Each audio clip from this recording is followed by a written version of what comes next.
안녕하세요.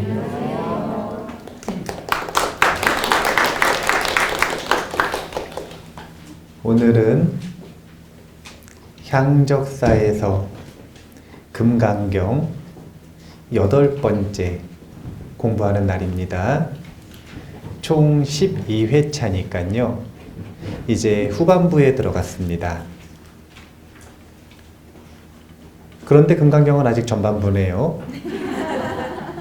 이렇게 생각하실 수 있으나 이제 처음에 금강경의 구조에 대해서 말씀드릴 때 언급을 했듯이 전반부, 후반부를 나눴을 때 앞에 13장, 14장 정도까지 금강경은 필요한 내용의 전부를 다 언급을 했습니다, 이미. 그리고 나서는 나머지는 나선형 반복 구조로서 아는 게 아니라 마음의 훈련을 위해서 반복되는 부분이기 때문에 앞부분은 벌써 거의 다 저희가 공부를 하고 있다. 이렇게 생각을 하시면 돼요. 일단 오늘은 수부리존자의 8번째 질문으로 시작이 됩니다. 의법 출생분 공부할 거거든요. 그럼 187페이지 같이 한번 읽어볼까요? 부처님께서 부처도 없고 진리도 없다고 말씀하신 것은 이해를 했다. 하지만 상이 없는 사람이 어떻게 뛰어난 복덕을 얻는 것인가?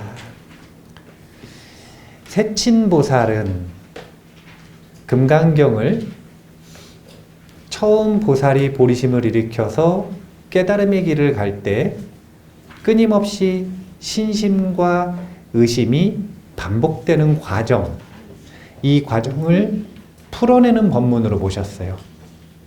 그래서 누구나 의심을 반복해서 가질 수밖에 없고 그 의심을 풀어내면 지혜가 되는 겁니다. 신심이 되는 겁니다. 수보리존자가 이런 의심을 일으켰다는 거죠. 상이 없는 사람이 어떻게 뛰어난 복덕을 얻는 것인가? 원리를 궁금해하는 것 같지만 사실은요, 정말로 복덕을 얻을 수 있는가? 이게 궁금한 거예요, 사실은. 그러니까 부처님의 색신이 실체가 없다라고 이야기를 하셨고, 무등무설분에서는 최상의 깨침이라고 하는 것, 그리고 설법이라고 하는 것도 상없는 실체 없음이라고 하셨어요. 그렇다면 그 실체 없는 것들로부터 아무리 복을 지어봐야 과연 내가 복을 얻을 수 있겠는가? 아마 그런 의문을 가지고 계시는 분들이 있을 수 있어요. 수행자, 특히 일체 중생을 구하겠다라고 하는 보리심을 일으킨 보살들이 왜 그렇게 공덕과 복덕에 목을 매는가? 공덕과 복덕에 왜 그렇게 목을 매는가? 수행자는 욕심을 내는 게 한 가지가 있습니다. 그게 뭐냐면 덕이에요. 수행자는 무엇을 포기하고 덕을 선택한 것인가? 자본주의 언어로 이야기하면 돈 대신 덕을 선택한 거예요. 자본주의 사회에서는 사람들이 뭐에 목숨을 거나요? 돈에 목숨을 걸죠? 네, 그게 자본주의예요. 자본주의라는 말이 그런 말이에요. 돈을 근본으로 삼는 사회, 이것이 자본주의예요. 그런데 본래부터 화폐, 돈, 자산이라고 하는 것에 대해서 인간은 욕심이 많았어요. 이게 지금 극대화됐지만 인도 부처님 제세 시에도 당연히 그랬습니다. 그럼에도 불구하고 그때에는 뭐가 균형이 맞았냐면 돈만큼 중요시 여겼던 게 공덕, 덕이었어요. 그래서 그 당시는 자본주의가 아니라 덕본주의라고 할 수 있습니다. 그러니까 우리랑 지금 현대인들이랑 세계관 자체가 다르다고 보시면 돼요. 가치관 자체가 다르다. 도대체 왜 저렇게까지 하나? 싶은 일화들이 니까야에 보면 너무너무 많아요. 가섭존자가 한 번은 멸진정에 들었다가 수행자들이 아주 깊은 집중 상태에 들어가는 걸 삼매, 선정이라고 하는데, 그 선정이 외도의 선정들을 불교에서도 그대로 받아들였어요. 그게 뭐냐면 사선 8정이거든요. 색계 사선, 무색계 사선. 그런데 불교만의 선정이 또 하나가 더 있어요. 색계 사선, 무색계 사선 그 위에, 이거는 뭐하고 결합된 선정이냐면요, 바냐바라밀과 결합된 선정입니다. 그래서 멸진정이라고 이름을 붙여놨어요.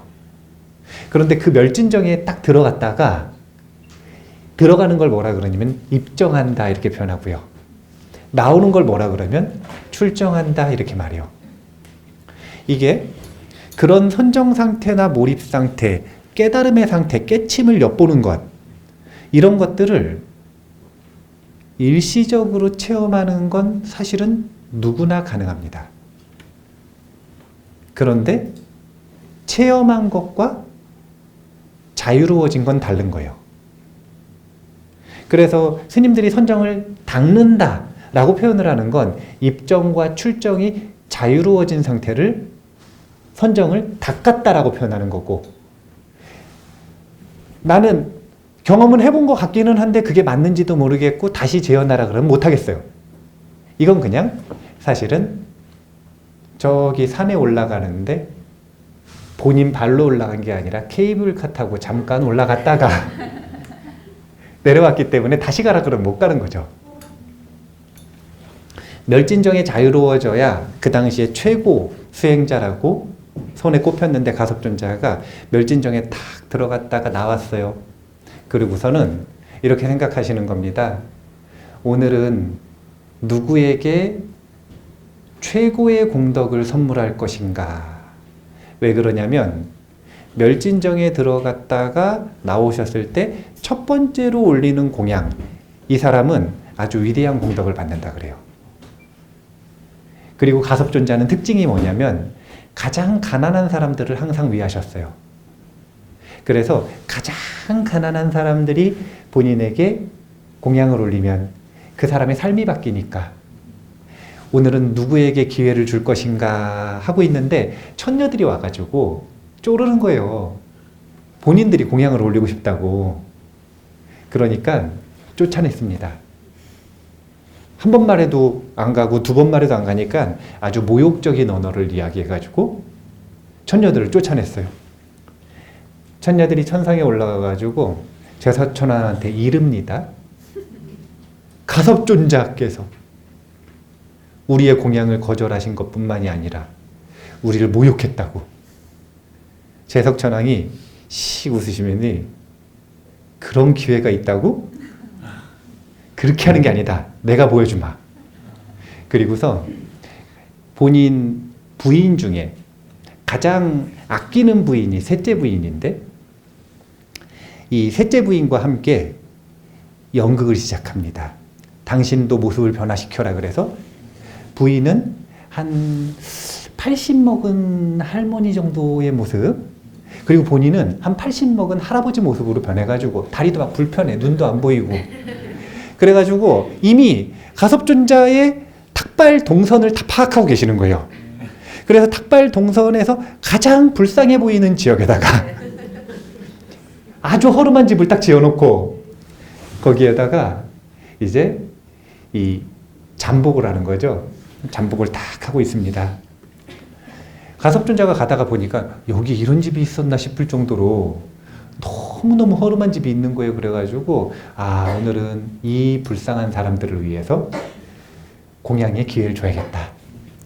그래가지고 탁발하려고 앞에서 딱 서 계시고 이제 신호를 좀 주시죠. 한다든지 일부러 못 들은 척을 하는 거예요. 한 3번 정도 신호를 딱 주시니까 허겁지겁 나가가지고 아이고 존자님 오셨습니까? 제가 눈이 안 보이고 귀가 안 들려가지고 오신지도 몰랐습니다. 누구십니까? 그러면서 안 보이는 척 막 해요. 아이고 가섭존자님, 아우 저희가 공양 올릴 게 마땅치가 않은데 좀 허름해도 저희가 뭐 먹는 거라도 조금 공양을 올려도 될까요? 그래가지고 공양을 딱 올렸어요. 가섭존자가 바로에다 딱 받아가지고 이제 저희 법회 인요분 제1할 때 보셨잖아요. 공양을 딱 바를 받으셨으면 그거를 사원으로 돌아가서 드시는 게 원래 인도 문화예요? 아니면 그 근처에서 드시는 게 인도 문화예요? 근처에서 드시는 게 인도 문화입니다. 인도는 사원으로 돌아가서 드실 수가 없어. 가다가 멀기도 하고요. 되게 실용적인 이유가 많은데요. 첫 번째는 멀기도 하고, 두 번째는 상할 수도 있고, 세 번째는 정오 넘어가면 못 먹거든요. 그럼 또 큰일 나요. 그날 못 먹는 거예요. 그래서 그 근처에 가서 바루를 탁 열고 먹으려고 그러는데 순식간에 속았다는 걸 알았어요. 왜냐하면 천상의 음식 향기가 딱 나는 거예요. 그래서 속았다 싶어가지고 재석천왕 일로 오라고.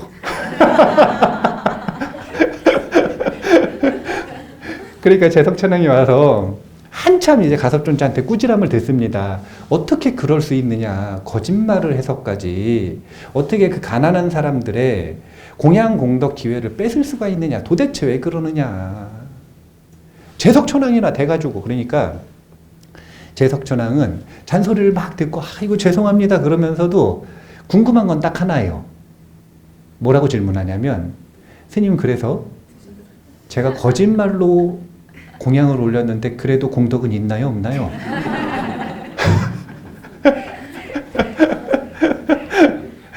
있다 그러니까 엄청 기뻐하면서 뭐라 그러고 도망가냐면 다시는 그러지 마시오 그러니까 저는 원래 이렇게 공덕 짓는 것을 본분사로 삼고 이것이 제 목숨입니다. 이건 무슨 얘기예요? 다음에 또 기회가 있으면 그러겠다는 거야? 안 그러겠다는 거예요? 아니 재석천왕이나 돼가지고 재석천왕이면 천신들 중에 왕인데 그렇게 도대체 왜 그렇게까지 해서 거짓말까지 해가지고 공덕을 지으려고 하느냐. 그건 그냥 뭐하고 똑같은 거냐면은요. 인간이 먹고 살기 위해서 돈 가지고 싶으면 이것저것 안 거리고 체면불구하고 어떻게든 돈 벌려고 노력하는 것과 사실은 똑같은 거예요. 그러니까 그때 당시에 재석천왕이라고 하는 상징은 신들의 상징이기도 하지만 인간들이 원하는 최고의 영화를 누리는 존재로서의 상징입니다. 가장 뛰어난 상징. 그런데 그들은 그 뛰어난 영광을 누리기 위해 무엇을 해야 된다라고 알려주는 거냐면 덕을 지어야 한다. 이걸 알려주는 거거든요. 그런 가치관 속에 있기 때문에 수보리 존자가 이런 의심을 품고 있다라고 세친보살은 설명하고 있는 거예요. 수행자는 지금 이 일을 했는데 이 일이 과연 공덕이 되는가 안 되는가 이것이 굉장히 중요한 겁니다. 이게 얼마나 중요한 거냐면요. 일을 계속해요. 아르바이트를 계속한단 말이에요. 근데 아르바이트비를 안 준대요. 그러면 그 일을 계속할지 말지 지금 이거 생각해 봐야 돼요? 안 해봐야 돼요? 해봐야죠. 근데 주기는 준대. 근데 약간 불확실해요. 왜냐면은 주인도 없고 실상도 없고 그 일에 실상도 없고 지금 이게 아주 묘한 상태인 거예요. 그러니까 지금 본인이 이 수행이라고 하는 공덕을 벌기 위해 노력하고 있는 이 행위를 할지 말지 의심스러운 상태다. 이 상태에서 의법 출생분이 설해진 것이다. 이런 상황이라고 보시면 됩니다.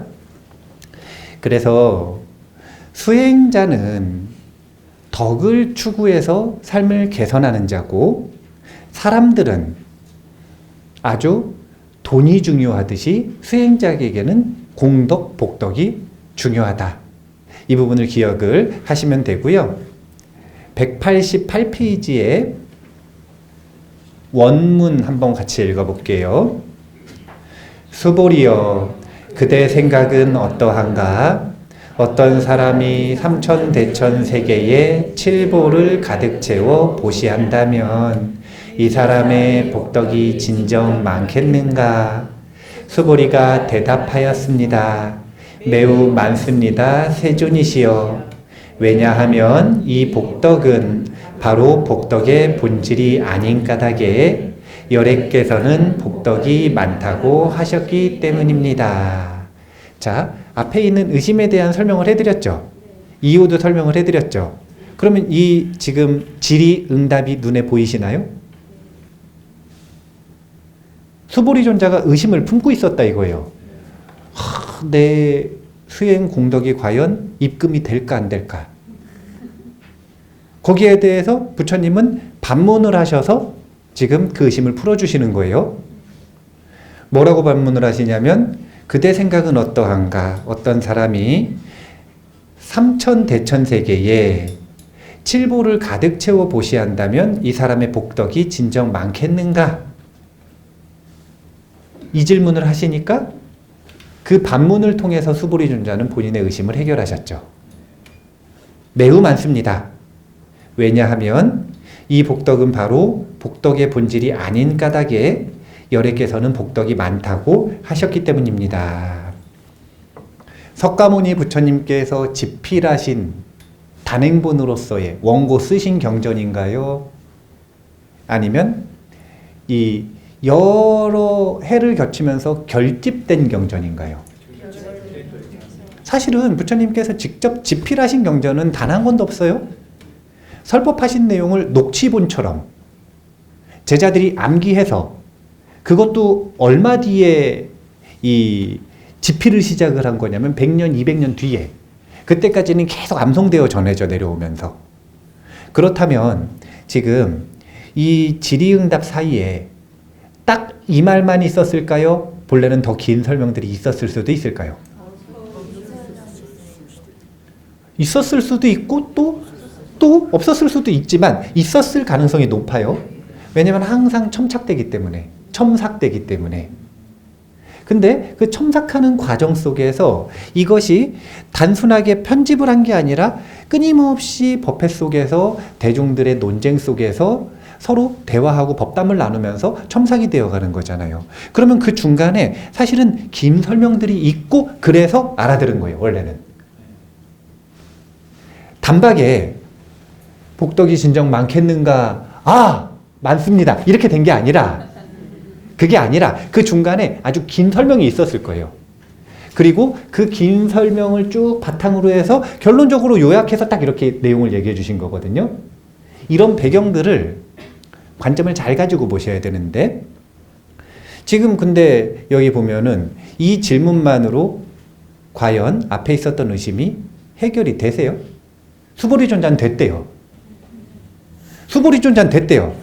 지금 내 아르바이트비가 내 월급이 입금이 되나 안 되나 이게 지금 너무너무 궁금한데 왜냐면은 회사 사장님도 실체가 없고 내가 하는 일도 실체가 없어.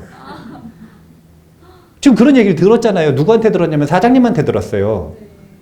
나는 굳건하게 믿고 있었는데 누가 이걸 부정한 거냐면 옆에서 말했으면은 그러겠는데 사장님이 직접 그랬어요. 나도 실체가 없고 우리가 하는 일도 실체가 없다. 그럼 지금 월급은 나오나요? 이 질문이 수보리여 그대 생각은 어떠한가? 어떤 사람이 삼천대천세계의 칠보를 가득 채워 보시한다면 이 사람의 복덕이 진정 많겠는가? 이 질문 한마디로 과연 해결이 되느냐 이거예요. 이제 다양한 방식으로 해결이 가능하거든요. 그래서 제가 그 다양한 방식의 예시들을 밑에 있는 문장들로 좀 상세 설명을 해본 겁니다. 밑에 보면은 결론부터 이야기하죠. 공덕은 광대하니 걱정 말라. 이제 광대심에 대한 연습부터 시작을 하는 겁니다. 우리가 한번 기억을 되짚어 볼까요? 금강경의 전체 구조라고 하는 건 왜 사람은 범부는 마음이 그래 불안한가? 세상에 불안하지 않은 사람이 있나요? 불안하지 않은 사람 있으세요? 흔치 않죠. 중생심은 불안을 특징으로 하는데 도대체 이 불안은 왜 생기는지를 중생심에서는 요약해서 인, 중, 수상의 법과 비법상을 더해서 육상으로 표현을 하는 겁니다. 근데 육상이라고 말하지만 결국은 상에 사로잡혀 있기 때문이다. 상에 사로잡혀 있기 때문이다. 내가 연습 못한 거다. 부터 시작해서 옳다, 옳지 않다, 부터 시작해서 할 수 있다, 없다, 부터 시작해서 온갖 상에 사로잡혀 있을 때는 마음이 불안하다. 그걸 중생심이라고 한다. 그럼 금강경은 목표가 뭐냐면 이 불안한 마음을 어떻게 안심으로 이끌어갈 것인가? 지금 이걸 논하는 게 금강경이거든요. 안심 즉 불심이라고 얘기하셨으니까 안심이 곧 부처님 마음이라고 얘기하셨거든요. 그렇다면 어떻게 안심할 것인가? 중생심에서 보리심을 연습을 해야 되는데 이 보리심이라고 하는 것은 안심을 낳지만 그게 결국은 네 가지 마음이라고 요약해서 말씀하셨어요. 그게 뭐냐면 광대심, 제1심, 그 다음에 상심, 그리고 부전도심입니다.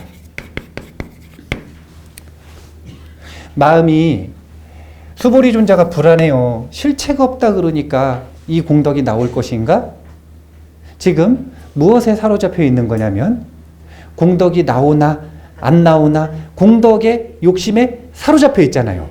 자, 지금 제가 수보리 존자를 이 욕심에 사로잡히는 이 사람이다 라고 비난하는 게 아니라 세친보살이 지금 이 이야기의 흐름을 위해서 수보리 존자의 의심이라고 하는 걸 지금 이야기의 소재로 만든 겁니다. 수보리 존자가 그래서 마음이 불안해요. 그렇다면 어떻게 안심으로 되돌아갈 수 있는가라고 하는 것에 대해서 굉장히 다양한 방법이 있는 거예요.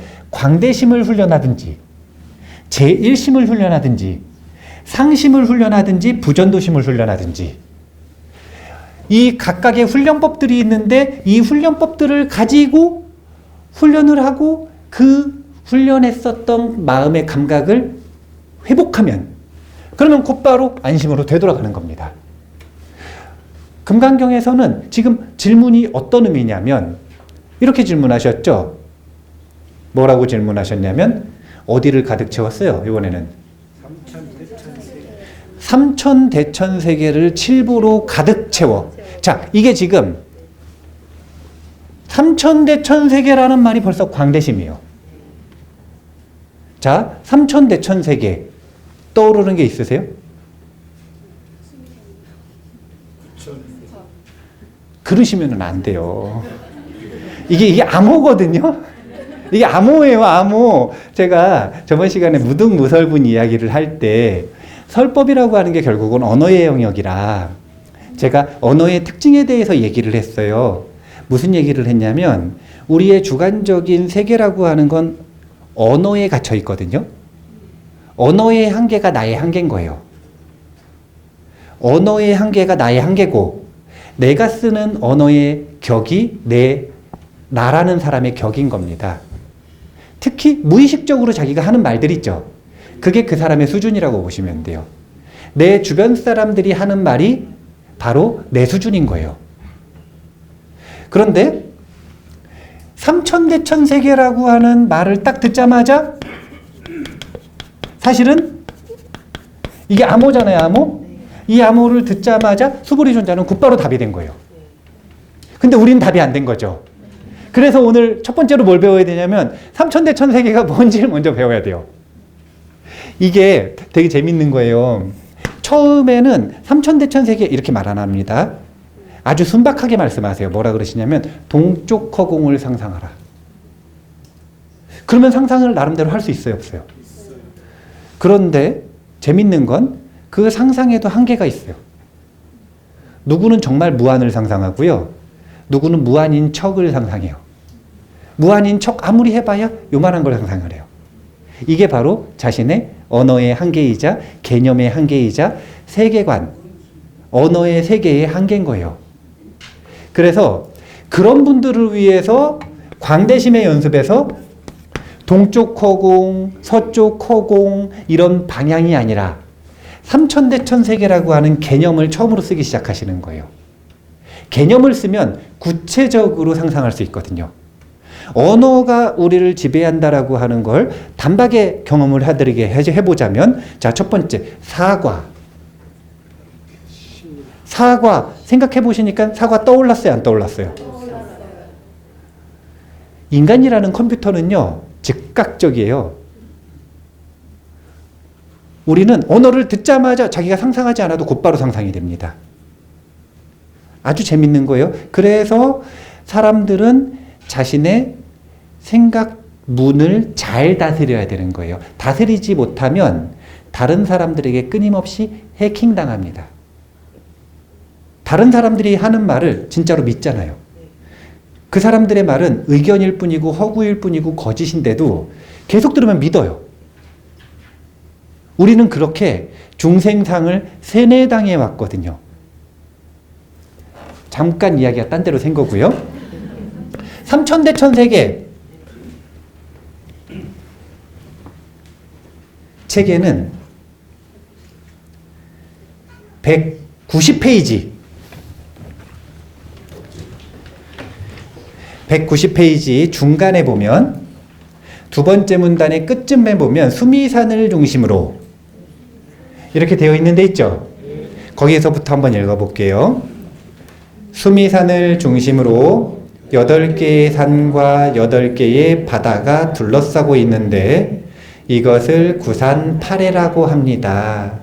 수미산의 꼭대기쯤에서부터는 사천왕천으로 시작되는 28층의 천상세계가 존재하고 남선부주와 북구로주 지하세계에는 지옥이 존재한다고 합니다. 이처럼 수미산을 중심으로 6가지 윤회 세계가 모여 있는 것을 하나의 세계라고 부릅니다. 수많은 중생이 살아가는 이 세계의 크기는 분명 광대하지만 불교의 공간적 세계관에서의 이 세계는 먼지처럼 작은 일부일 뿐입니다. 이제 수미산 이런 표현 많이 등장합니다. 불교에는. 수미산은 자꾸 티베트 분들 티베트에 있다고 주장을 하는데 그거는 본인들 산을 이름을 수미산이라고 붙인 거고, 수미산은 물질적인 산이 아니라 수미산은 상징이에요. 무슨 상징이냐면 이 세계의 중심, 이 세계의 중심을 수미산이라고 이름을 붙인 겁니다. 그래서 이 세계의 중심이 있고 그것이 축이 되어서 일정 높이 이상의 천상세계가 시작된다고 상상을 한 거예요. 세계의 구조, 공간적 세계관을 상상할 때. 그래서 중간에 꼭대기쯤 갈 때, 거의 꼭대기 올라갈 때쯤 됐을 때, 그러니까 지리산으로 보면 법계사쯤 올라갔을 때, 법계사가 꼭대기는 아니잖아요. 근데 한 법계사쯤부터 천상이 시작이 되는 거예요. 이렇게 이해하니까 이해하기 쉬우시죠? 네. 거기를 이제 지거천이라고 생각을 해서 처음 천상의 1층부터 시작이 되는 건데, 거기서부터 쭉 올라가서 천상세계가 28층까지 있대요. 그리고 우리 인간이 사는 세계에 축생세계가 있죠. 사실은 안 보이지만 아귀세계도 있다 그래요. 그리고 인도의 세계관 속에서는 남선부주 금강산 지하에 지옥이 있다고 얘기합니다. 그렇게 얘기를 해요. 금강산, 북한에 있는 금강산 아니에요. 북한에 있는 금강산이 아니에요. 금강이라고 하는 단어를 쓴 겁니다. 왜냐하면 금강은 가장 단단한 깨트릴 수 없는 물질이기 때문에. 그러니까 감옥으로는 최고죠. 네. 그래서 남선부주 밑에 지옥이 있다는 겁니다.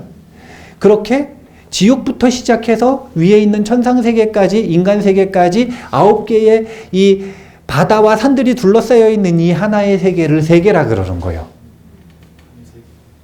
그런데 이런 세계 1000개가 모이면 그거를 소천세계라고 합니다.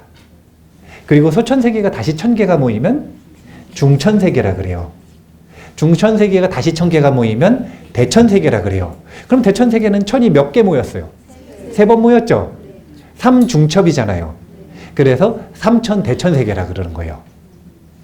그러면 이거는 뭐하고 구조가 똑같냐면, 그러니까 원래 한 50년, 70년 전부터 나사에서는 공간의 계층 구조라고 하는 게 있어요.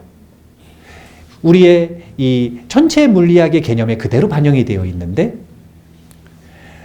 태양계가 있고 태양계가 수억 개가 모여 있으면 그것이 은하계가 된다 그러죠.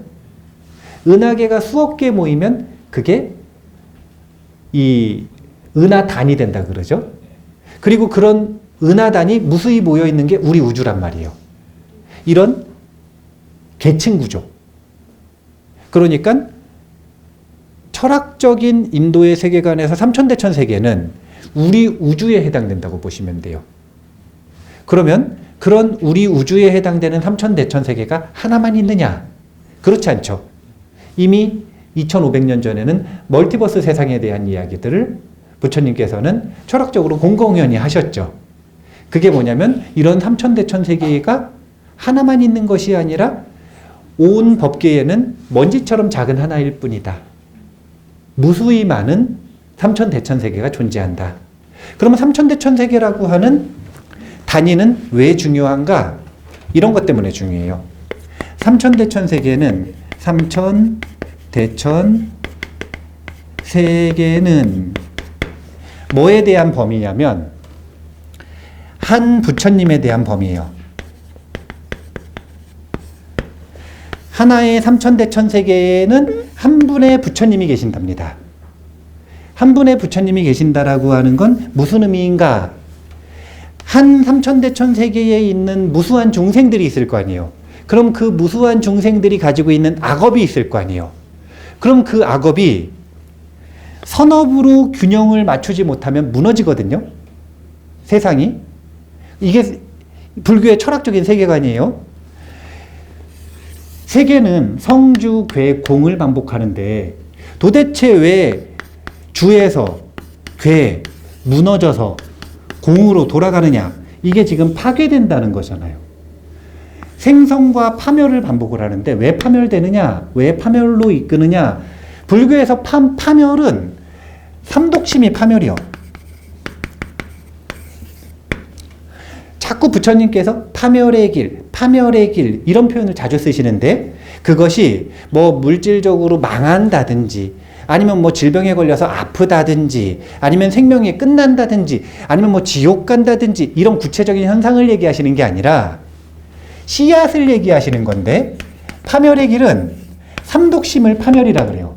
그리고 이 삼독심이 컵이 있으면 컵에 차 이렇게. 그래서 넘치면 고통을 겪는 거예요. 그러면 이 하나의 삼천대천 세계도 이 모든 중생들이 가지고 있는 삼독심이라고 하는 파멸이 쭉 차오를 거 아닙니까? 그러면 이거를 희속게임에서 반대해서 선업과 공덕으로 균형을 맞춰주지 않으면 세계가 유지가 안 되겠죠.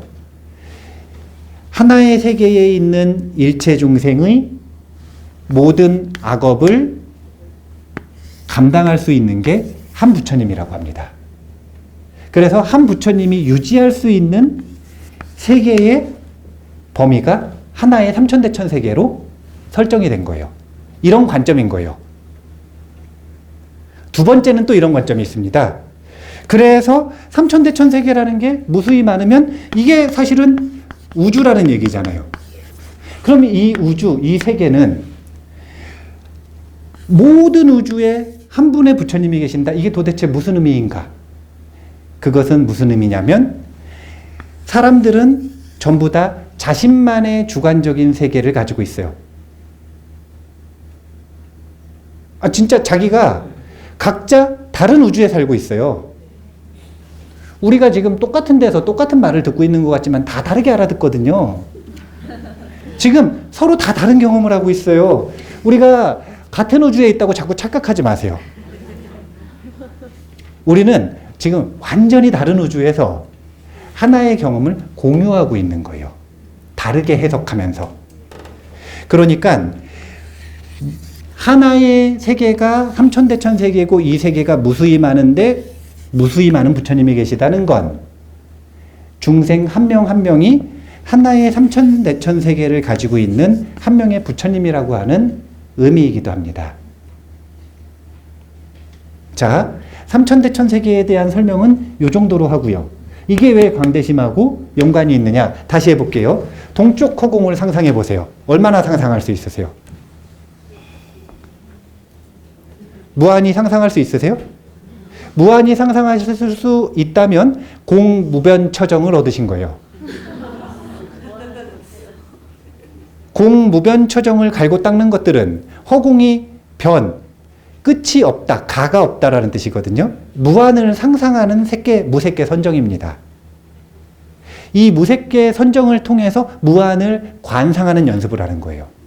그런데 공무변처정을 본인이 갈고 닦지 않았다면 당연히 동쪽 허공을 상상하세요 할 때 뭘 상상하냐면 본인의 언어의 한계에 갇힌 그만큼을 상상하게 됩니다. 그러면 그 언어의 세계를 어떻게 넓혀드릴 수 있느냐? 그것은 삼천대천세계라고 하는 언어 그리고 개념을 배우면 그냥 동쪽 허공을 상상하세요. 이것보다 더 광대한 걸 상상할 수 있기 시작하는 거예요. 자, 다시 한번 해볼게요. 동쪽 허공을 상상해 보세요. 얼마나 상상할 수 있으세요?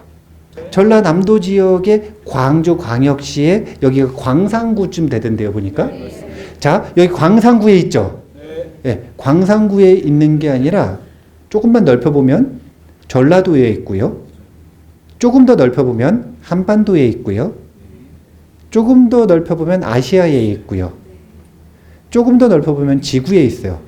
자, 조금씩 개념으로라도 더 넓은 게 상상이 되세요, 안 되세요? 자, 지구는 태양계에 있어요. 근데 아까 이야기했던 것처럼 태양계가 수억 개 모이면 은하계가 된대요. 은하가 된대요. 그런데 그런 은하가 또 수억 개 모이면 은하계가 되고 은하단이 된대요. 그래서 우리 우주라고 하는 게 있는데 그런 우리 우주가 무수히 많답니다. 이런 개념을 생각을 하면 상상의 지평이 조금이라도 더 넓혀져야 안 넓혀져요?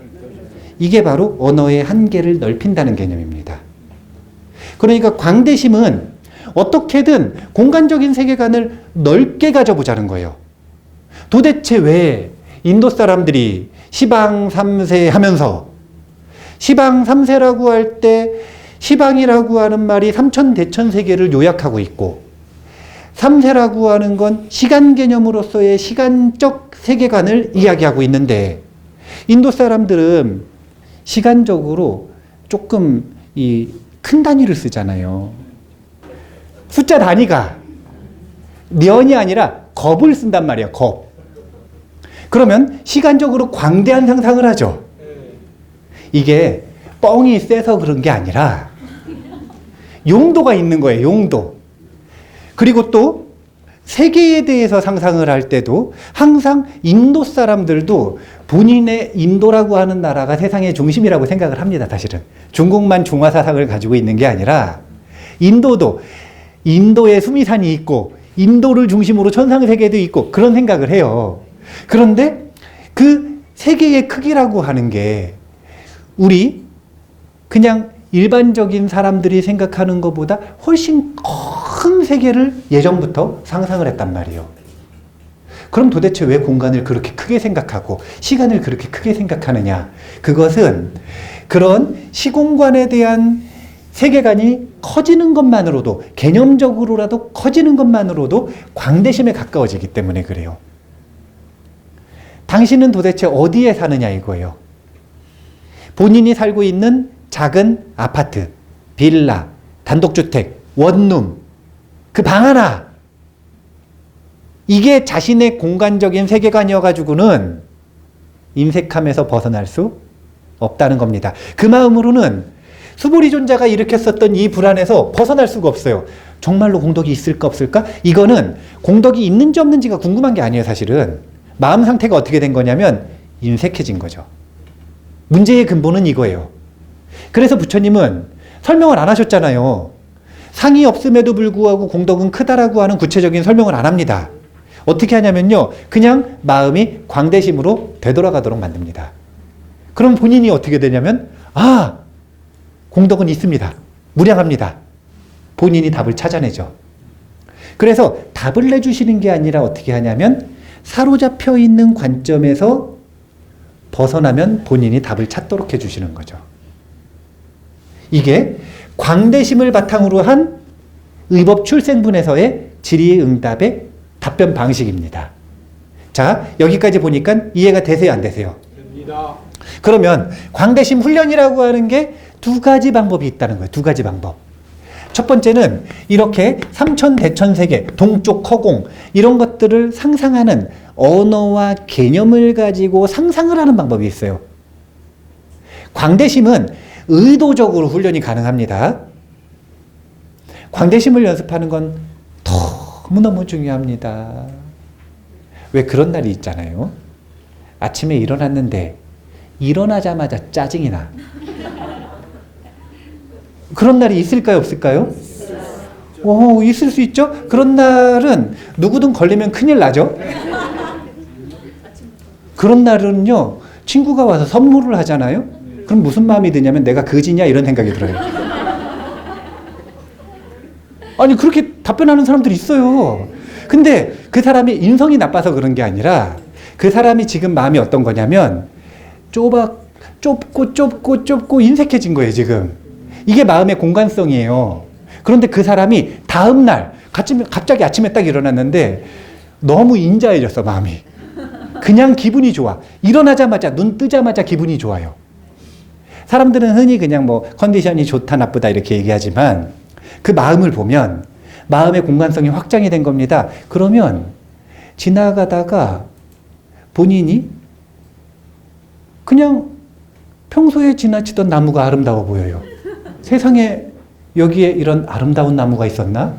내가 왜 이런 아름다운 작품을 못 보고 지나갔지? 세상에 그렇게 귀에 거슬리던 빵빵 노이즈 소리가 거슬리질 않아요. 아니, 세상은 하나도 변한 게 없는데 그냥 내 마음이 변했는데 경험의 질이 달라지는 거예요. 그 핵심 차이가 뭐냐면 마음이 좁은가 넓은가. 그래서 부처님은 금강경에서는 이 광대심을 사실은 가장 많이 강조하시는 겁니다. 왜냐하면 동쪽 허공은 넓은가 좁은가 삼천대천세계를 가득 채운 보시는 공덕이 큰가 작은가 무한한가 자꾸 이거 질문하시잖아요. 그 모든 장치가 뭘 유도하는 장치냐면 광대심을 유도하는 장치다.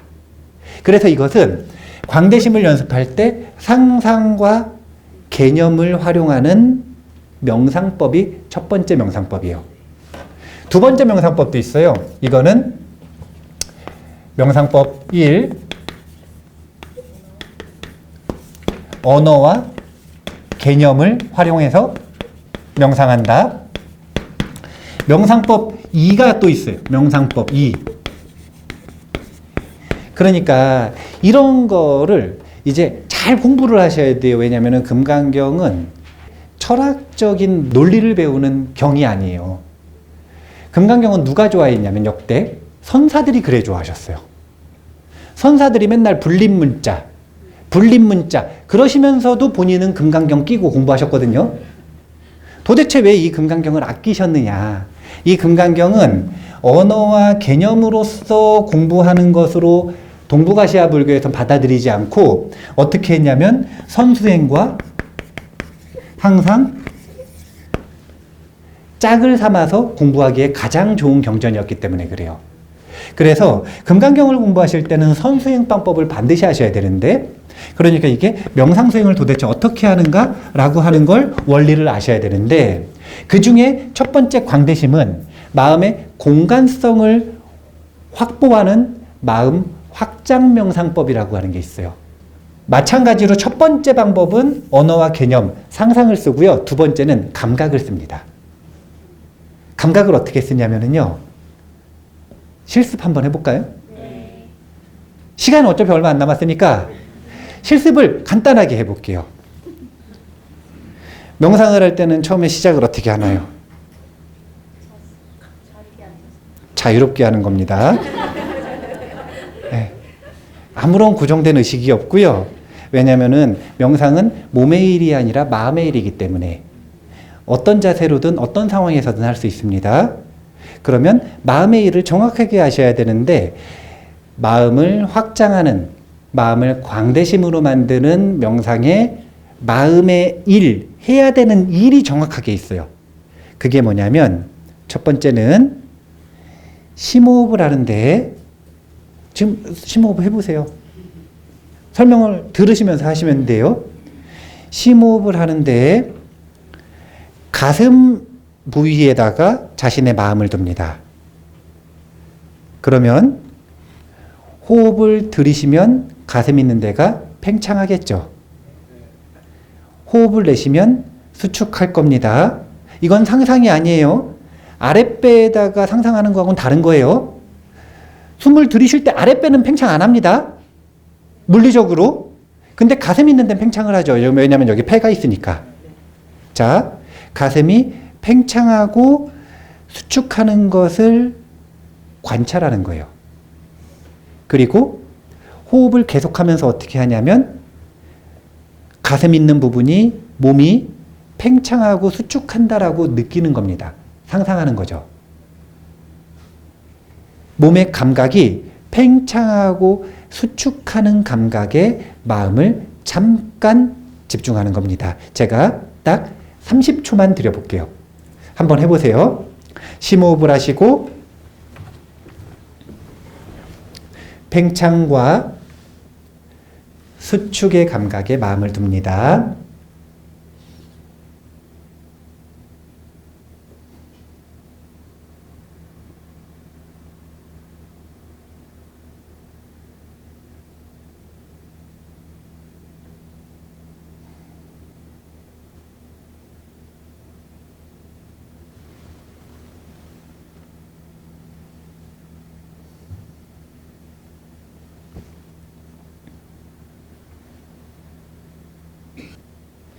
시간이 다 됐습니다.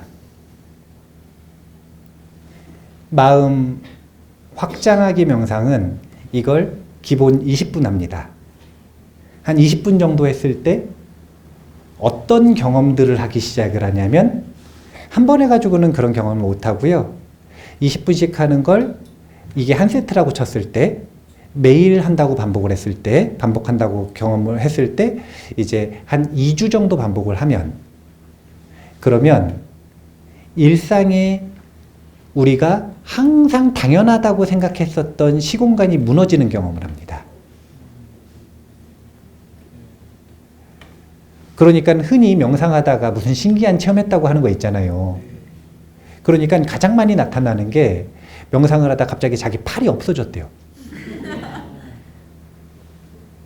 갑자기 하반신이 없어져 버렸대. 하반신이 없어진 게 아니라 감각이 없어진 거죠. 갑자기 자기는 앉아있는데 누워있는 것 같대요. 자기는 앉아있는데 걸어가고 있는 것 같대요. 그러니까 우리의 일상에서 보기에는 진짜 이상한 감각 있잖아요. 이런 감각들을 체험하기 시작해요. 이게 뭘 유도하는 거냐면 변성의식이라고 하는 상태를 유도하는 건데, 이 변성의식이 이상한 의식이 아니라 우리가 현실에서 너무 당연하게 시공간이라고 인식하고 살아가는 이 세상이 사실은 습관이요. 이렇게 인식하도록 우리는 훈련을 받은 거거든요. 그래서 사실은 거기 갇힌 거예요. 그 갇혀있는 시공간의 인식을 잠깐이라도 무너뜨리는 역할을 하는 게 바로 이 마음 확장하기 명상법입니다. 감각을 활용한. 이 명상법을 계속 반복을 하시면 마음의 평균적인 마음의 공간감이 점점 커지는 것을 느낄 수가 있어요. 광대심 연습법입니다. 자, 이 이야기를 왜 했는가 되돌아가가지고 정리를 해볼게요. 광대심 이야기를 왜 했는가? 수보리존자가 질문했단 말이에요. 마음속으로. 의심을 했어요. 어떤 의심을 했냐면 부처님도 실체가 없고, 부처님의 깨침도 실체가 없고, 부처님의 설법도 실체가 없으면 나는 공덕을 얻을 수 있을까? 그대로 따라하면?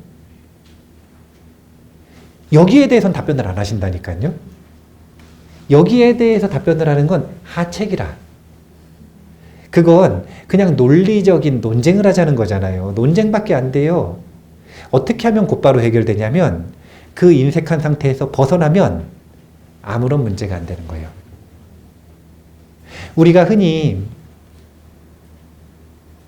공부하다가 보면 막히는 부분이 생기잖아요. 삶을 살다 보면 묻고 싶은 순간이 옵니다.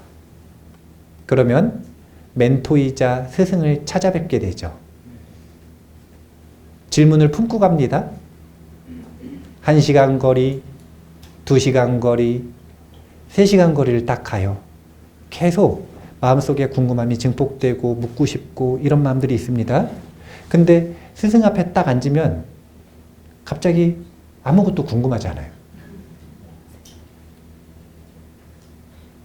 아니 분명히 집에 있을 때는 엄청난 문제였는데 스승 앞에 딱 앉으니까 아무 문제가 아닌 거라. 그래서 묻기도 전에 문제가 해결돼 버렸어요. 그러면 이걸 뭐라 그러냐면 비언어적 설법이라 그러는데, 스승은 언어를 통해서 단 한마디도 해주지 않으셨는데 왜 답을 찾았느냐? 스승이 가지고 있는 광대심에 물든 거예요. 자신의 인색했던 마음이 스승의 광대심과 접촉하자마자 열린 겁니다. 그리고 열리니까 아무 문제가 아닌 거죠. 세상에 문제가 많은 건요, 자기 마음이 좁기 때문에 그래요. 똑같은 상황에 놓였을 때도 마음이 넓은 사람에게는 내가 문제라고 적었던 모든 항목들이 단 하나도 문제가 아닌 경우가 많죠. 그래서 문제는 내가 만드는 겁니다. 이것을 해결하는 가장 직접적인 길은 그 문제 하나하나를 해결하는 게 아니라 그냥 마음을 광대심으로 만드는 것이다. 이것에 대한 아주 중요한 수행의 힌트를 의법출생문에서는 서두부터 해주시고 계시다. 이것을 기억을 먼저 해두시면 좋습니다. 의법출생본에서만 하는 게 아닙니다. 보시바라밀에 대한 공덕을 이야기하실 때마다 계속 이 이야기를 하세요. 그래서 금강경 이제 보실 때 눈치채셔야 돼요. 아, 이 부분은 광대심을 가지라는 것이구나. 인색함에서 벗어나라는 메시지구나. 광대심 훈련법이구나. 그렇게 명상법까지 잘 익히셔서 그 메시지 힌트를 보실 때마다 같이 명상을 병행해서 하신다면 선사들이 금강경을 옆에 항상 모시고 수행을 했듯이 우리도 금강경 속에서 힌트를 얻어서 명상 수행을 병행해서 하는 수행자가 될 수 있을 것이다. 오늘 진짜 쉽게 설명했어요.